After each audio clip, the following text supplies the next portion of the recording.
When editing your gaming videos, have you ever felt like you've hit a wall on what you should edit next to take your video to the next level? Well, you're definitely not alone. That's why in today's video, I'm gonna be showing you guys 10 easy to use techniques to take your videos from mediocre to pro. So jumping right into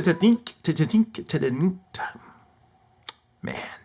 Technique number 1 is syncing the audio of your video clips. You may have files for a face cam taken from a camera, raw gameplay footage, a live stream recording, maybe your friend's gameplay angle. These clips can be automatically aligned together just by selecting your desired clips and then using the multicam feature. Now you'll be able to work with one full video clip that incorporates not just one, but multiple video angles that can be cut, trimmed, and interchanged throughout your entire video edit, making it so much more dynamic. Now, I was just using my video editor Final Cut Pro to do this multicam, but you'll also find this feature in editors such as Adobe Premiere, DaVinci Resolve, and even free video editors such as CapCut in some capacity. In CapCut, after selecting your desired clips within your timeline, you can right-click and select Sync Video to Sound, making it a whole lot easier to edit multiple clips together. A good thing to keep in mind though when you are going through your first pass of your edit is to not worry about the B-roll or overlay shots. You can worry about that later.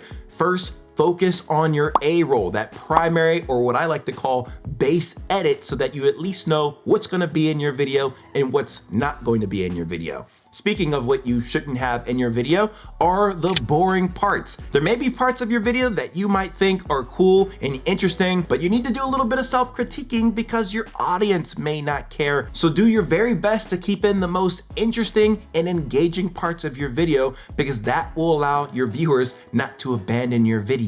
One of the easiest ways to do this is by cutting out parts of your video where there's no action happening whatsoever, or by removing the areas where there's no commentary occurring. This might seem like a tedious exercise, but it'll improve the overall pace of your video so that it doesn't get boring. You can also incorporate L and J cuts into your edits, and this is when you have two different audio tracks mixing over one another, so that way you have a smooth transition from one clip to the other and the audio sounds seamless. Jumping into the third technique on this list is utilizing meme effects. This is especially important for those of you making entertainment or funny moments gaming content. You can simply go to sites such as memes.com to search up different things that you might find funny, and then you can go ahead and download them directly to your computer. You can also go to YouTube to find meme content, and typically you can find 5, 10, 15-minute videos of a complete mashup of a bunch of different meme effects. You can download these videos using a YouTube video downloader. Another great site you can search for memes on is Giphy. They also have a bunch of funny, trending things that you can download. If you want even quicker access to memes, if you're using a video editor such as CapCut, you can search for memes right within the software and drag them directly to your timeline. Just remember to use this technique sparingly. It can get very annoying for the viewer if you're popping in meme effects every 10 seconds.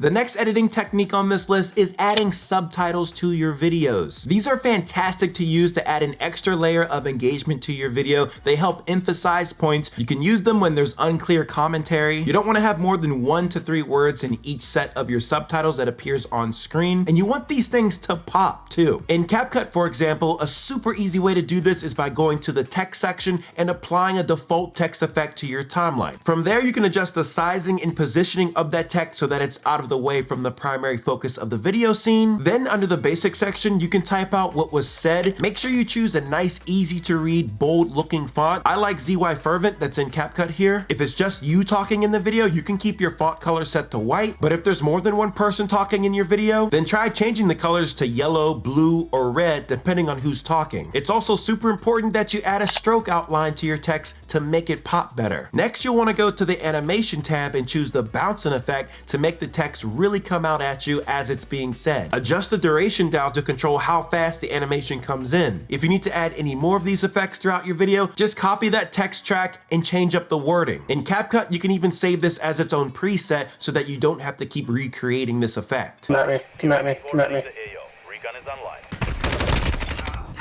Sit down, bro, sit down. I highly recommend to you guys, when you're using your subtitles, if you don't use it anywhere else in the video, do it at the intro. That's gonna help retain the viewers to your video and keep their attention for a longer period of time. That actually leads us to the next technique here, which is finding music to add to your videos. Sure, some of you guys might say, well, the music doesn't matter, it's all about the gameplay. That's not fully true. You can use different background music to match if something funny, exciting, or scary is happening. You should even try pausing the music.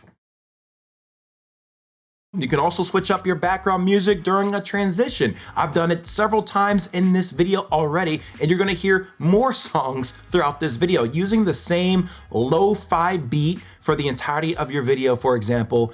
It can get very boring for the viewer, and you're not gonna keep their attention that way. Mix it up. Have a few different songs that you can have on hand to add to your edit to match the energy of the different parts of your video. Now, if you need some help finding the right songs, then you should definitely check out Licked. You can get access to thousands of instrumental tracks, a royalty-free catalog, and the most unique feature of all is that you'll be able to license over 1 million popular mainstream tracks for your YouTube videos. Boy, things are gone. Yeah.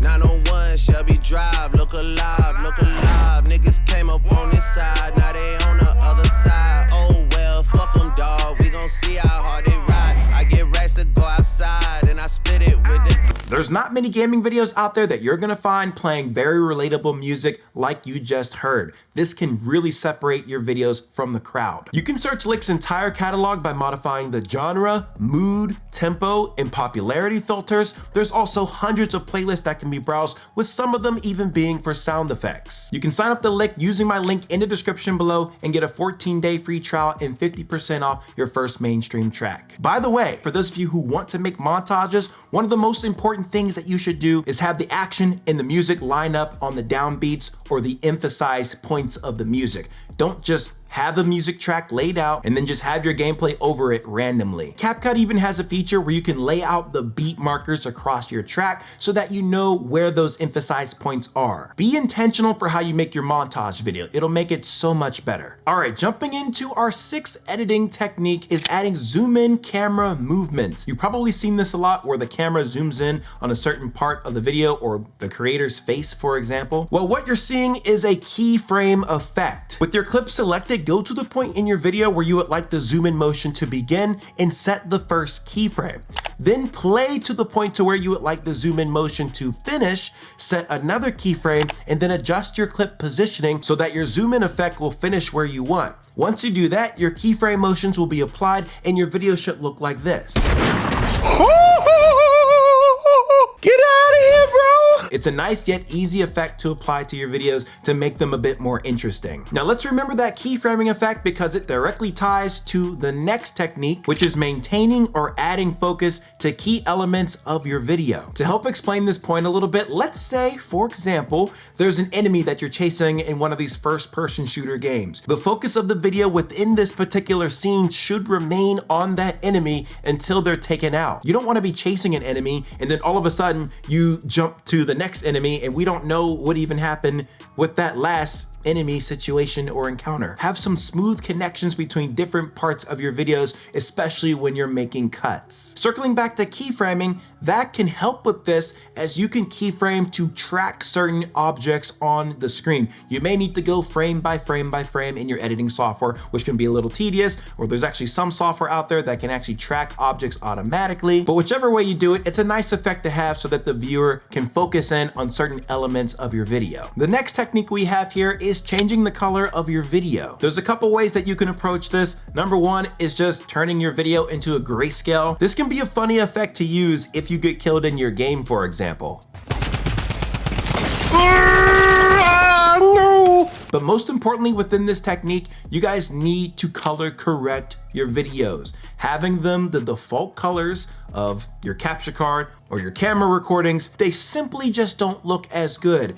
Add a bit of brightness to it, some contrast, a little bit of saturation, not too much. Not too much now. Add just a little bit of these effects to make your video look better and pop out more. Up next, we have repurposing your edits for shorts. All you guys need to do here once you've completed your video edit is to watch it back through, find an exciting, interesting part of your video that you can cut out 60 seconds of and put into another project, modify the video's orientation to be in a vertical format, add some additional edits or an intro at the beginning of your short, and voila, you have a completed short form video that you can now tie to your long form video on YouTube. The last editing technique I have here for you guys, and I think it's more of a tip to be honest, but it's to study the big creators in your gaming niche. Sit down, grab some tea or coffee, and actually watch these creators' videos to see what type of edits that they're putting into their video. I think that you'll find that now, since you've watched this video, you're gonna find the techniques that I've just noted within those creators' videos. Those big time creators are editing in a way that is already proven to be successful. And if you wanna be able to compete with those creators, you're gonna need to match or at least come close to the quality that they're outputting. Thank you guys so much for staying to the very end. Let me know in the comment section below which technique on this list surprised you the most. Don't forget to check out our sponsor Licked. Subscribe to the channel if you're new around here. Give the video a big thumbs up, and I'll see you in the next one. Peace.